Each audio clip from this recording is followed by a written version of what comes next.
Praise the Lord. जय मसीह की। परमेश्वर आपको आशीष दे।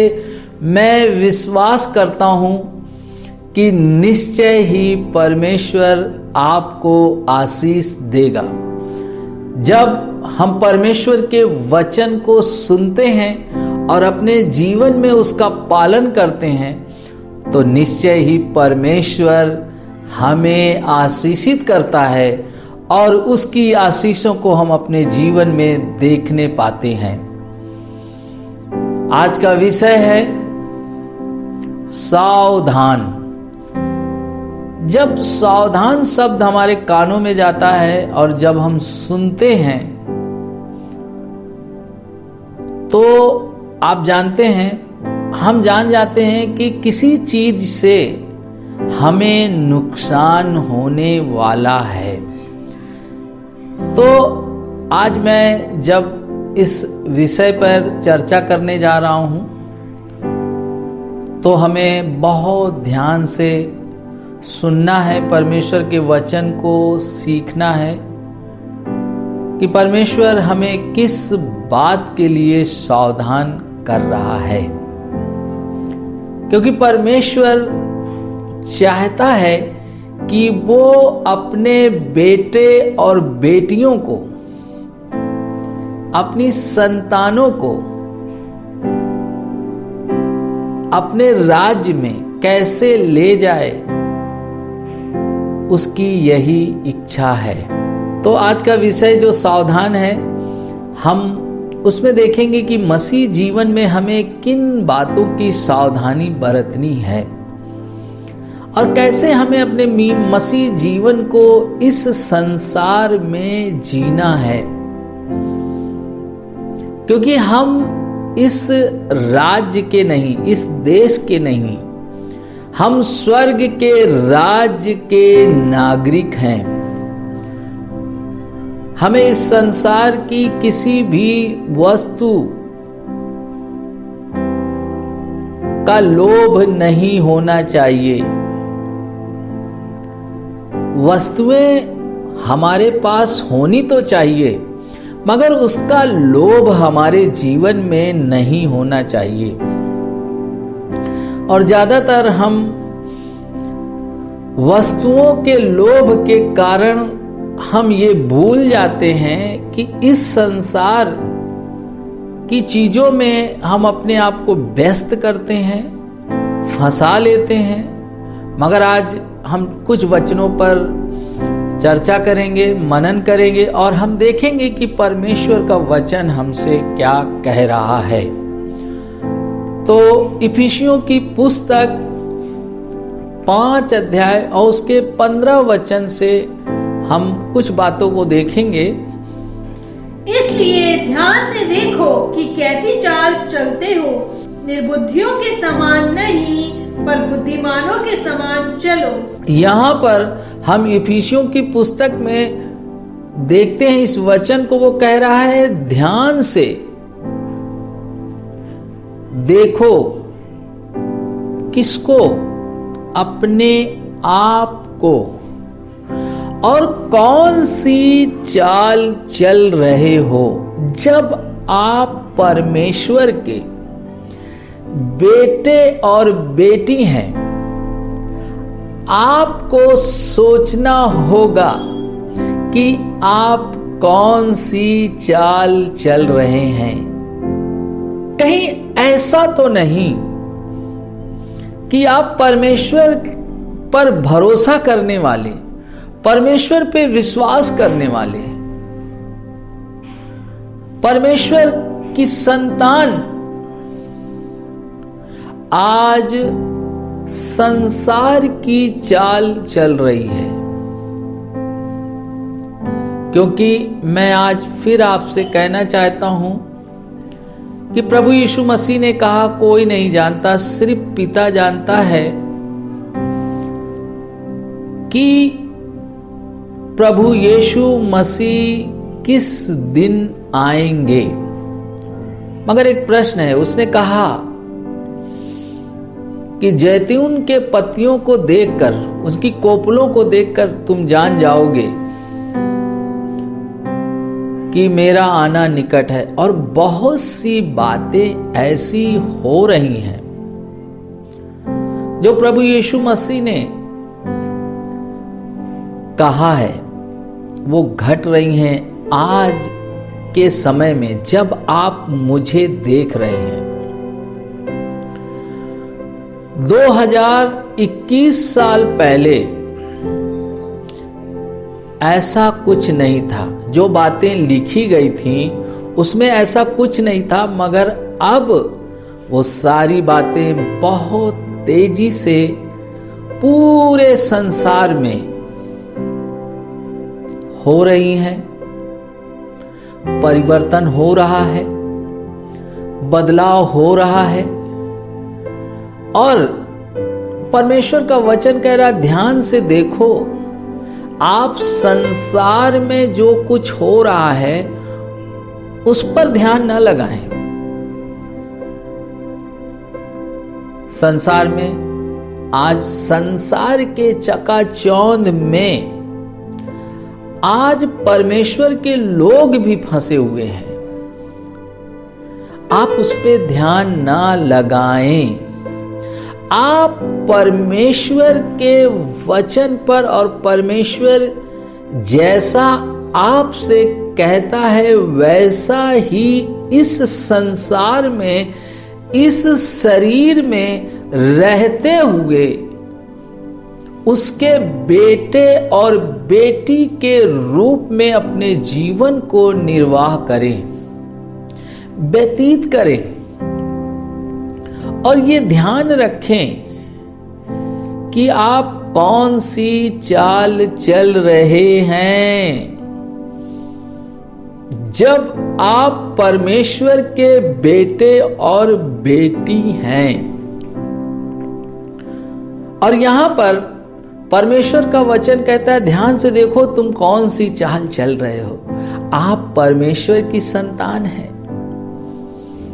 और आपको औरों के जैसे गलत कामों को नहीं करना है, क्योंकि आप उसके बेटे और बेटी हैं। इसीलिए परमेश्वर का वचन कह रहा, ध्यान से देखो। वो हमें सावधान कर रहा है कि हम इस अंत के अंतिम दिनों में जब जी रहे हैं, हम कौन सी चाल चल रहे हैं। हमारा जीवन क्या परमेश्वर की इच्छा के अनुसार है कि हम अपनी मर्जी के अनुसार अपने जीवन को जी रहे हैं, जैसा हमारा मन कहता है, जैसा हम लोगों को करते हुए देखते हैं, और जो बातें हमें बहुत अच्छी लगती हैं, जो वचन के अनुसार नहीं है। बहुत ध्यान से सुने, जो वचन के अनुसार नहीं है वैसा हम जीना चाहते हैं। मैं आज आपसे कह रहा हूं, जब आप मुझे सुन रहे हैं, देख रहे हैं, परमेश्वर आज आपसे बात करे। यदि आपके जीवन में अभी भी कोई ऐसा पाप है जो कोई नहीं जानता, किसी को नहीं पता है, और आप उसे कर रहे हैं, आप उसे जी रहे हैं, परमेश्वर आज आपसे कह रहा है, ध्यान से देखो, इधर उधर मत देखो, संसार के लोगों को मत देखो। जब वो गंदे गंदे कामों को कर रहे हैं, आप नहीं कर सकते हैं, क्योंकि आप परमेश्वर के बेटे और बेटी हैं।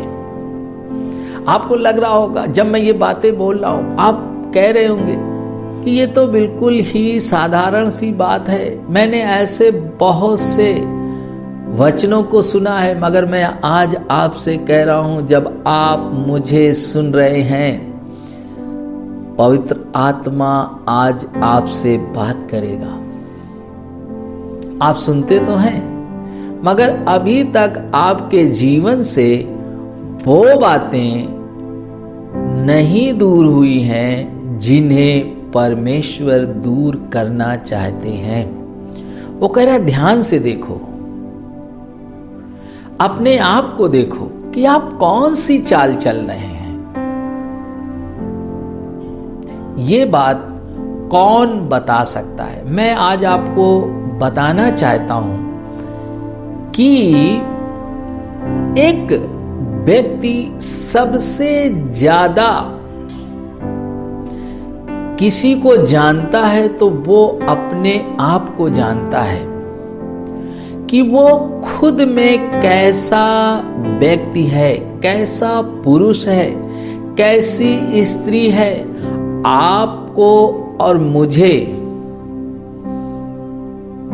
जब मैं आपको बता रहा हूं और जब आप सुन रहे हैं, हमें ये बात मालूम होनी चाहिए कि मैं अपने आप को सबसे ज्यादा समझता हूं, सबसे ज्यादा जानता हूं। मेरा कैसा जीवन है, मैं कैसा जी रहा हूं।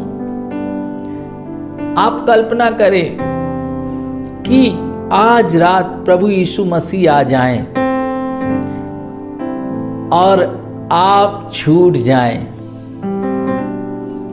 तो आपको पता है कि छूटने के बाद क्या होगा। आप विचार करें, बहुत गंभीर हो।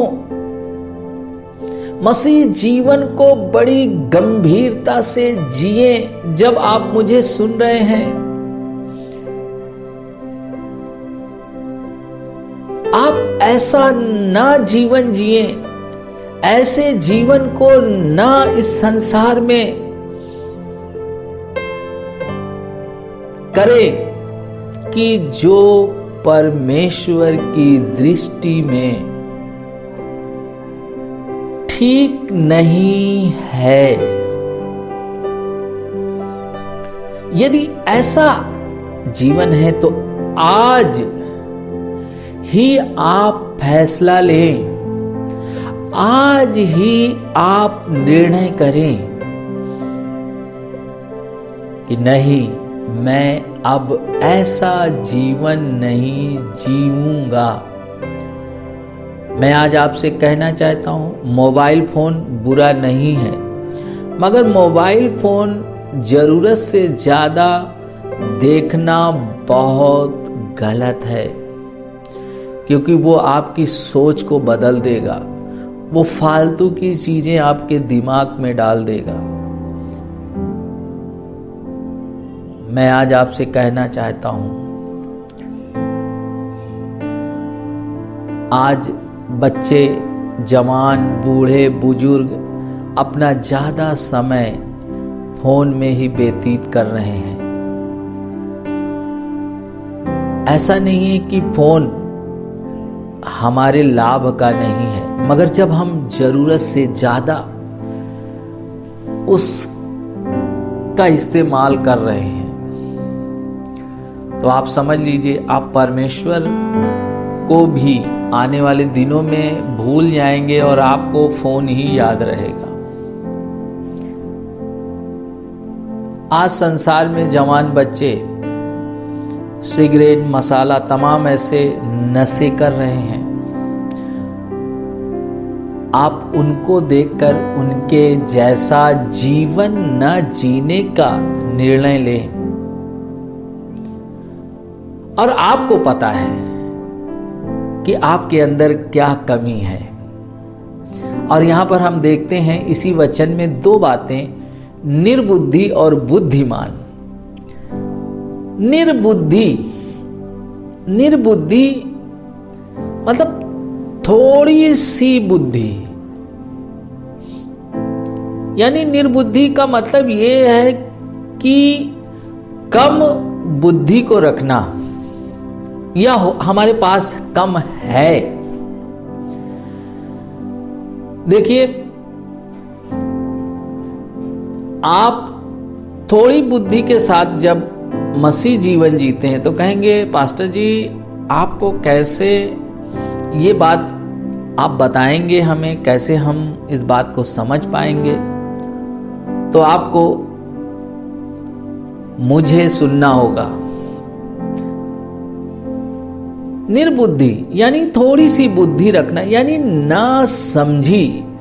निर्बुद्धि का मतलब ये नहीं कि मूर्ख, निर्बुद्धि का मतलब है कि वो अपने जीवन के भली चीजों को ना ले पाना। तो आप कहेंगे मैं तो इतना पढ़ा लिखा हूं, मैं तो अपने माता पिता से बहुत होशियार हूं, मैं औरों से ज्यादा होशियार हूं। मगर मैं आपको कहना चाहता हूं कि जो आपके जीवन को नुकसान पहुंचाती है, जो चीजें आपके भविष्य को बर्बाद करती हैं, यदि आपको कोई कह रहा है और आप उसे नहीं मानते हैं, सुनने के बाद भी आप नहीं मानते हैं, तो जानते हैं आप निर्बुद्धि हैं। क्योंकि निर्बुद्धि का मतलब है अपने जीवन में भली बातों को ना ले पाना। जब आप भली बातों को नहीं लेते हैं तो आप कहीं ना कहीं हानि को उठाते हैं, आप कहीं ना कहीं अपने जीवन में नुकसान को उठाते हैं। कई लोग पढ़े लिखे तो नहीं होते हैं, मगर उन्हें पैसे का ज्ञान होता है। वो कभी भी अपना पैसा, अपनी वस्तुओं को किसी भी व्यक्ति को नहीं देंगे, क्योंकि उन्हें मालूम है ये इससे मुझे कुछ लाभ है। मगर जो निर्बुद्धि व्यक्ति होता है उसे उस क्षेत्र में ज्ञान नहीं है, जान नहीं पाता है, वो समझ भी नहीं पाता है,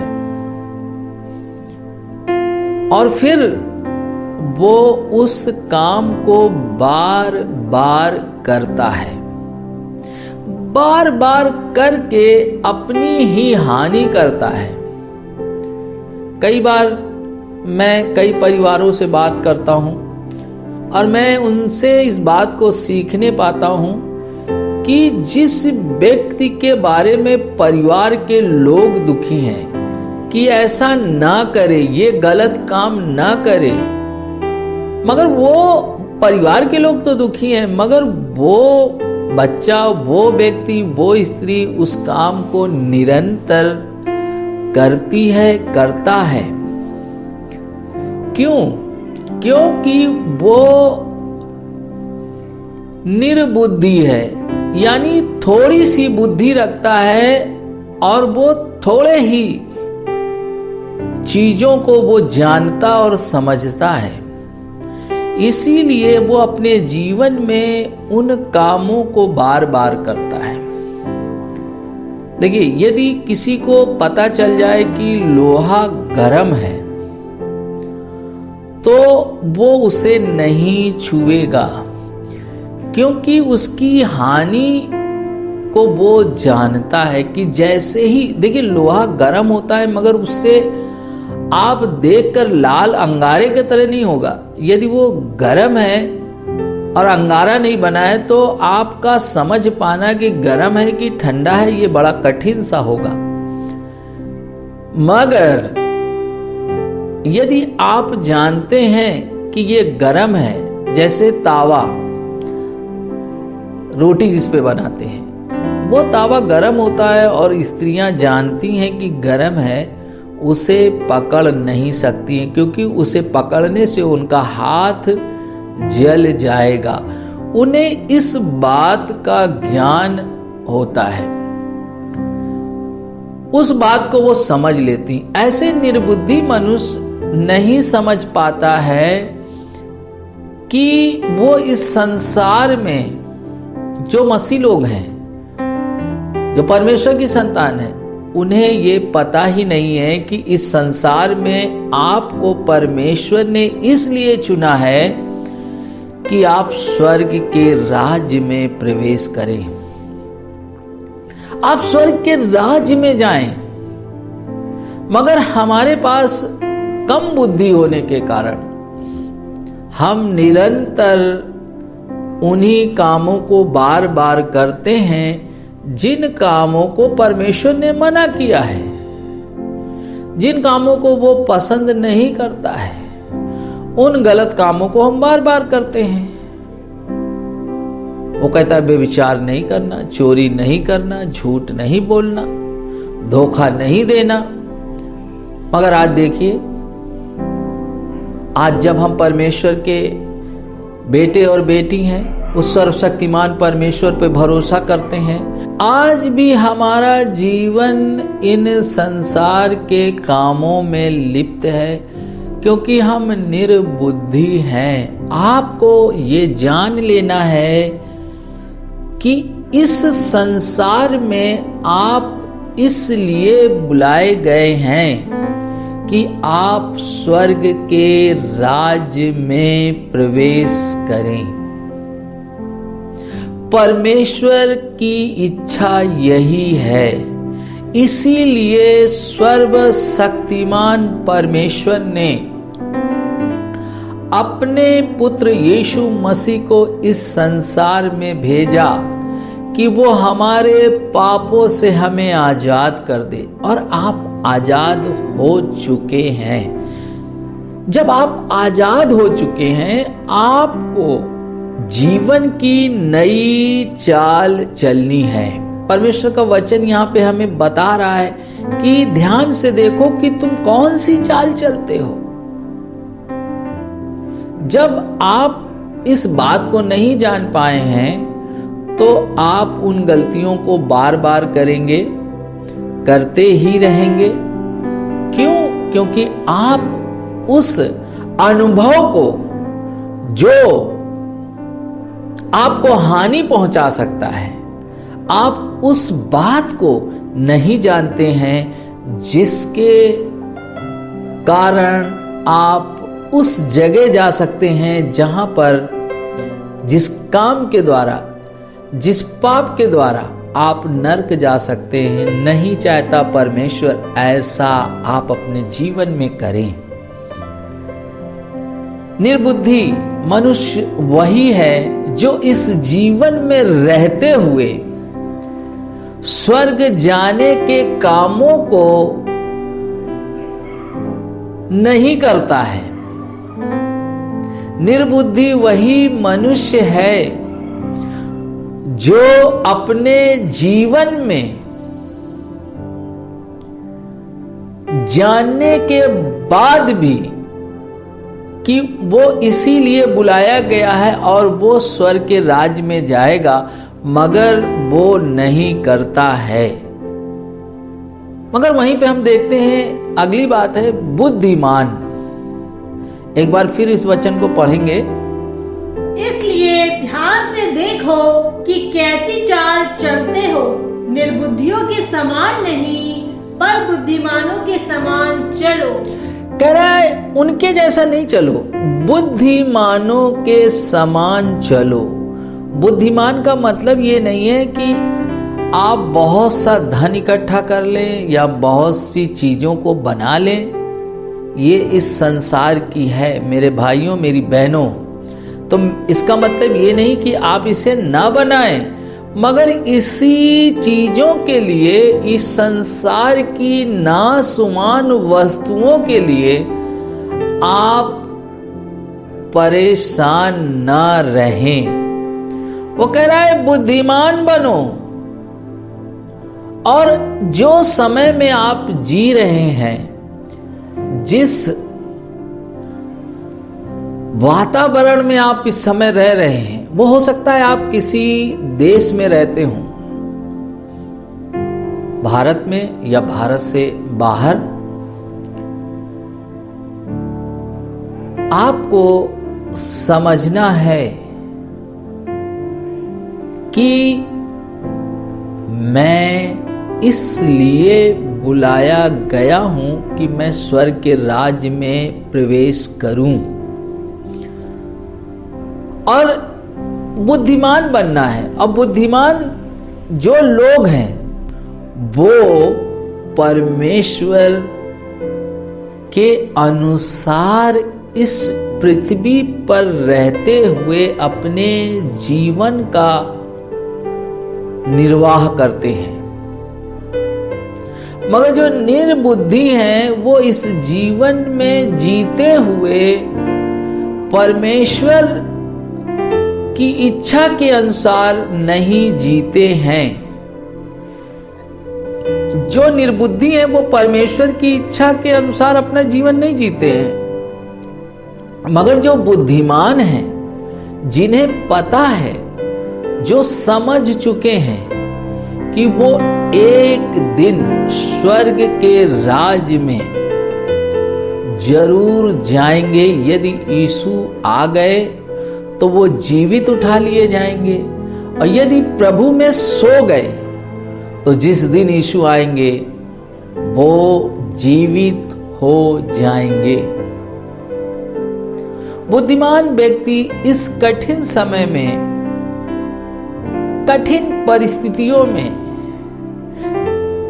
भी परमेश्वर की इच्छा को अपने जीवन में पूरी करता रहेगा जब तक यीशु ना आ जाए। इसीलिए इफिसियों इस बात को कह रहा है कि सावधान, ध्यान से देखो कि तुम कौन सी चाल चल रहे हो, निर्बुद्धि या बुद्धिमान। बुद्धिमान वही व्यक्ति है जो अपने जीवन में लाभ को लेता है। तो हम सोचते हैं वो बुद्धिमान लोग हैं जो तमाम सी नाशवान वस्तुओं को इकट्ठा कर ले रहे हैं। नहीं नहीं नहीं, देखिए, आप इस स्वर्ग के राज्य, इस संसार के नहीं हैं, आप स्वर्ग के राज्य के नागरिक हैं। और बुद्धिमान वो है जो परमेश्वर की इच्छा को इस पृथ्वी पर रहते हुए पूरी कर रहा है। तो आपने देखा यहां पर कि निर्बुद्धि और बुद्धिमान में दो अंतर है। निर्बुद्धि परमेश्वर की इच्छा को इस जीवन में, इस संसार में रहते हुए नहीं पूरी करता है, मगर बुद्धिमान व्यक्ति इसी संसार में रहते हुए, इस शरीर में रहते हुए, वो सिर्फ परमेश्वर की इच्छा को पूरा करता है और वो इस बात को बाखूबी जानता है कि वो एक दिन स्वर्ग के राज में प्रवेश करेगा। तो मेरे भाइयों और बहनों, मैं विश्वास करता हूं कि निश्चय ही आज आप परमेश्वर के वचन से आपने आशीष को प्राप्त किया है, और आज आप जान गए हैं कि निर्बुद्धि मनुष्य कौन है, जो प्रभु का बेटा और बेटी होते हुए भी परमेश्वर की इच्छा के अनुसार नहीं चल रहा है, वो निर्बुद्धि है। मगर इसी जीवन में जो परमेश्वर की इच्छा को पूरा कर रहा है वो बुद्धिमान है। आज हमें अपने आप को ध्यान से चेक करना है, क्या मैं बुद्धिमान हूं या निर्बुद्धि हूं? मेरे पास बुद्धि कम है क्या? मैं निर्बुद्धि हूं? और निर्णय आप लें, आप सोचें, आज फैसला लें कि संसार में मैं जीवन कैसे बिताऊं।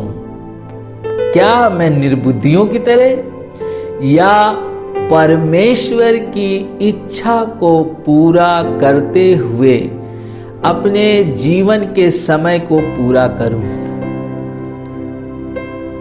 प्रभु आपको बहुत आशीष दे। यदि आप चाहते हैं कि मैं आपके लिए प्रार्थना करूं तो आप अपनी आंखों को बंद करें, मैं आपके लिए प्रार्थना करता हूं। दयालु अनुग्रहकारी परमेश्वर, जिन लोगों ने आज के वचन को सुना है, और प्रभु आपका वचन कहता है ध्यान से देखो कि कौन सी चाल चलते हो, बुद्धिमान की या निर्बुद्धि। हाँ परमेश्वर, हमने इस वचन को जब सुना है, सीखा है, और प्रभु जो लोग इस समय प्रभु प्रार्थना में शामिल हैं और वो चाहते हैं कि निर्बुद्धि का जीवन न जिए, बुद्धिमान बने, तो पिता मैं यीशु के नाम में प्रार्थना करता हूं, प्रभु उनके अंदर ये निर्बुद्धि दूर होने पाए और वो बुद्धिमान बन जाए, इस संसार में परमेश्वर की इच्छा को पूरा करना उनका एक उद्देश्य बन जाए। वो बुरे कामों को ना करें परमेश्वर, भले कामों को करते हुए प्रभु इस जीवन के समय को पूरा करें। पिता मैं प्रार्थना करता हूं जो लोग बीमार हैं वो चंगे हो जाएं, क्योंकि आपने कहा है तुम बीमारों के लिए प्रार्थना करोगे वो चंगे हो जाएंगे। पिता मैं हर एक बीमार के लिए प्रार्थना करता हूं, यीशु नासरी के नाम में चंगा हो जाए। हर एक सर से पांव तक जो भी बीमारी है इसी समय छोड़कर चली जाए।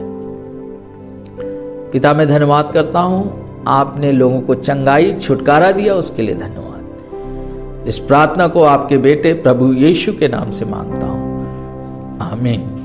सबको जय मसीह की। मैं विश्वास करता हूं कि निश्चय ही परमेश्वर ने आज आपको आशीषित किया है और आप अब निर्बुद्धि का जीवन नहीं जिएंगे, आप बुद्धिमान व्यक्ति की तरह जो परमेश्वर की इच्छा को पूरा करने के लिए आप अपने जीवन को जिएंगे। प्रभु आपको बहुत आशीष दे। जय मसीह की।